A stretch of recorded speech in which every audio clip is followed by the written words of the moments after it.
महर्षि वाल्मीकि ने श्रीमद् वाल्मीकि रामायण के अयोध्या कांड में वो भगवान से स्वयं कहते हैं कि मैं वैसे प्रचेता गणों का पुत्र हूं, जन्म से मैं ब्राह्मण हूं, लेकिन मेरी संगति कोल भीलों से हो गई बड़े बचपन में ही। तो कहते मेरा ऐसा पतन हुआ कि मैं कोल भील ही हो गए। बस जीवों की हिंसा करना, लोगों को लूटना, यही हमारा काम बन गया था। और भगवान से कहते हैं मेरा पहले नाम था रत्नाकर। रत्नाकर डाकू के नाम से हमको लोग जानते थे। एक बार ऐसा हुआ कि उसी रास्ते से सप्तऋषि लोग पधारे। मैंने सप्तऋषियों से कहा जो कुछ तुम्हारे पास हो रख दो। तो सप्तऋषियों ने कहा बेटा हमारे पास जो है वो तो हम लुटाते रहते हैं, हमको तो लूटने वाला चाहिए, हम तो भक्ति ज्ञान ये सब उपदेश देते रहते हैं। तो महर्षि वाल्मीकि भगवान से कहते हैं कि उन लोगों से जब हमारा संवाद होना चालू हुआ तो हम पता नहीं कैसे उनसे प्रभावित हो गए। तो सप्तऋषियों ने हमसे पूछा कि तुम ये लूट घसोट क्यों करते हो, इसमें पाप होता है, ये पता है तुमको? बोले पता तो है, और पाप का फल भोगना पड़ता है। जो कुछ हम कर्म करेंगे उसका फल तो हमको भोगना पड़ेगा, अच्छा बुरा जो कुछ करें।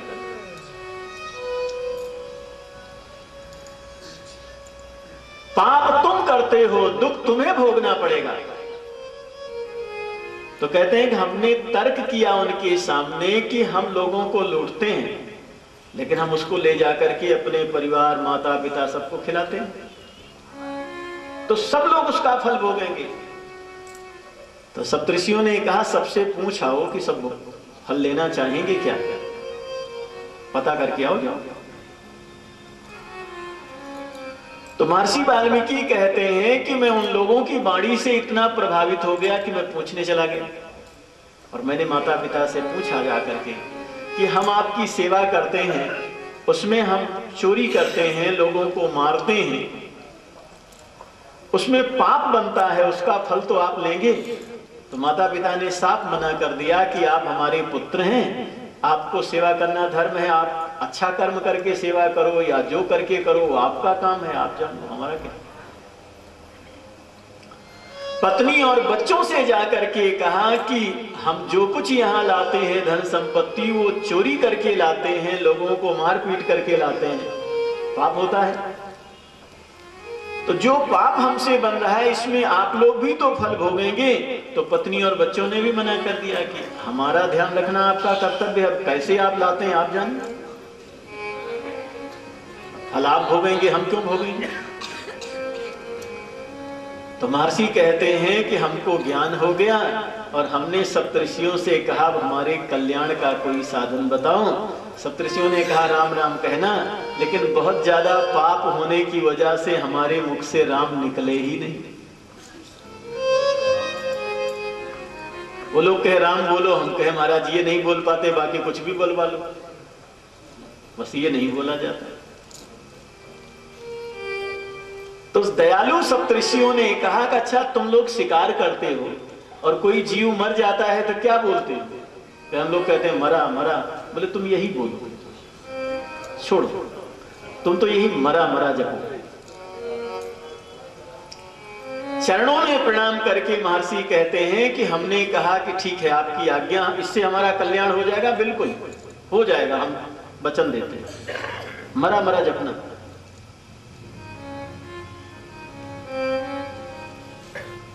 तो सप्तऋषियों से महर्षि कहते हैं हमने हाथ जोड़ करके पूछा कब तक जपना। तो सप्तऋषियों ने कहा देखो प्रश्न उत्तर मत करो, तुमने हमारी शरणागति लिया, कल्याण का साधन पूछा, हमने तुमको कहा मरा मरा जपना, अब प्रश्न उत्तर मत करो, तुम बस जपना जो आदेश हो गया करना। हम जा रहे हैं, लौट करके आएंगे, तब तक तुम जपते ही रहना। महात्मा चलने लगे तो महर्षि वाल्मीकि कहते हैं हमने फिर पूछा कि महाराज आप लौट करके कब तक आएंगे? तो कहते हैं फिर सप्तऋषियों ने हमको डांटा कि बिना मतलब प्रश्न मत करो, हमारी जब मौज होगी तब लौट करके आएंगे, तुम तो जपना। बताते हैं कि मैंने ऐसा जपा कि वहीं उसी समय में बैठ गया। सतयुग की बात है, पूरी शरीर पर दीमक लग गया। अब सप्तऋषि लोग पता नहीं कहां घूमते रहे, बरसों बीत गए। उनको ध्यान आया कि चेला को बैठा करके आ गए और वो पता नहीं क्या कर रहा है। आए देखने के लिए तो देखा कहीं कुछ दिखाई नहीं पड़ा, एक मिट्टी का ढेर दिखाई पड़ रहा है, लेकिन राम राम राम राम सुनाई पड़ता। मरा मरा ज्यादा घने ढंग से जब किया ना, मरा मरा मरा मरा मरा राम राम हो गया। देखा कहीं से आवाज आ रही है, मिट्टी का ढेर है, कमंडलों से पानी डाला, पवित्र जल डालने से दीमक वैसे शरीर को खा गई थी, लेकिन शरीर ठीक हो गया। और जब शरीर से उस दीमक से मैं निकला तो वाल्मीकि कहते हैं दीमक, कहते हैं तभी से हमारा नाम पड़ गया वाल्मीकि। उल्टा नाम जपत जग जाना, वाल्मीकि भय ब्रह्म।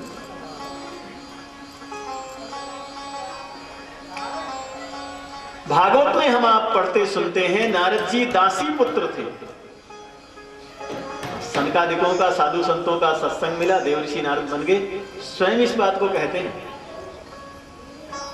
अहम पुरातीत भवे भवम मुनि, कास्यास्तु कास्याश्चन वेदवादिना, निरूपितो बालकैव योगिना, शुश्रूषवे प्राविश निर्विवेक्ष्यता।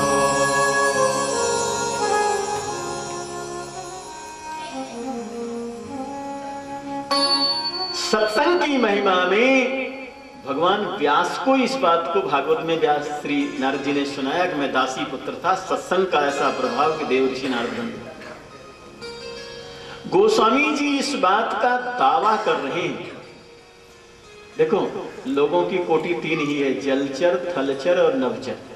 बहुत लोग ऐसे हैं जो जमीन पर बहुत जीव चलते हैं, बहुत आकाश में उड़ते हैं, बहुत पानी में रहते हैं। सब जलचर थलचर नभचर नाना, जे जड़ चेतन जीव जहाना, मत कीरति गति भूति भलाई, जब जही जतन जहां जही पाई, सो जानव सत्संग प्रभु।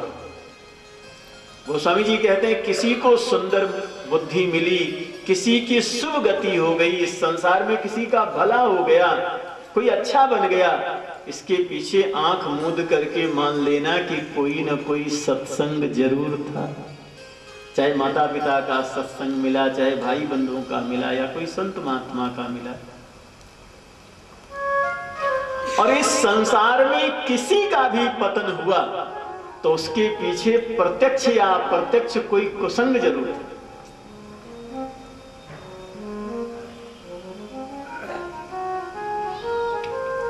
एक आदमी को फांसी की सजा सुनाई गई और अभी उसको घंटे भर में फांसी लगेगी, तो उससे पूछा गया कि कोई इच्छा हो तो बोलो। तो उसने कहा हमारी मां से हमको मिला था। मां को बुलाया गया, मां आई तो उसने कहा मां घंटे भर में हमको फांसी लग जाएगी, मैं तुम्हारी जीभ देखना चाहता हूं। मां ने जैसे मुख खोला जीभ दिखाने के लिए, हाथ पैर तो बहुत बड़ा अपराधी था वो, हाथ पैर उसका हथकड़ी बेड़ी लगे थे, उसने अपने दांतों से मां की जीभ को काट दिया। लोगों ने कहा तू इतना बड़ा अपराधी, आखिरी में भी तुमने अपराध किया। तो उसने अधिकारियों के सामने कहा कि मैं जन्मजात अपराधी नहीं था, मैंने विद्यालय में छोटी मोटी चोरी शुरू किया। किसी बच्चे की पेंसिल ले आया, कुछ चुरा लिया और मां को आकर के मैं बताता था, तो इसने हमको रोका नहीं, प्रोत्साहन देती गई, चलो इतना तुम कमा लाए, इतना कमा लाए। और बाद में हमारी चोरी बढ़ती गई और चोरी बढ़ती गई तो इतनी बढ़ गई कि मैं तो गांव का गांव लूटना चालू कर दिया। लेकिन इसने कभी हमको मना नहीं किया, प्रोत्साहन ही किया। इतना कमाने लगा बेटा हमारा, इतना लाने लगा, इतना लाने लगा, इतना लाने लगा। पहले दिन जब हम पेन की चोरी किए थे, उसी समय ये थप्पड़ मार करके कहती कि खबरदार किसी की वस्तु लेना नहीं अब तुम, तो शायद मैं इस फांसी के तख्ते तक नहीं आता।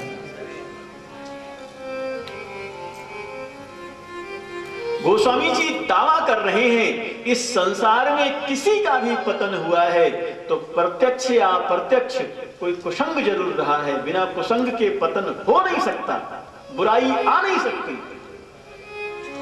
और किसी का भी इस संसार में अगर उत्थान हुआ है, भला हुआ है, मंगल हुआ है, उसके पीछे कोई ना कोई सत्संग जरूर है।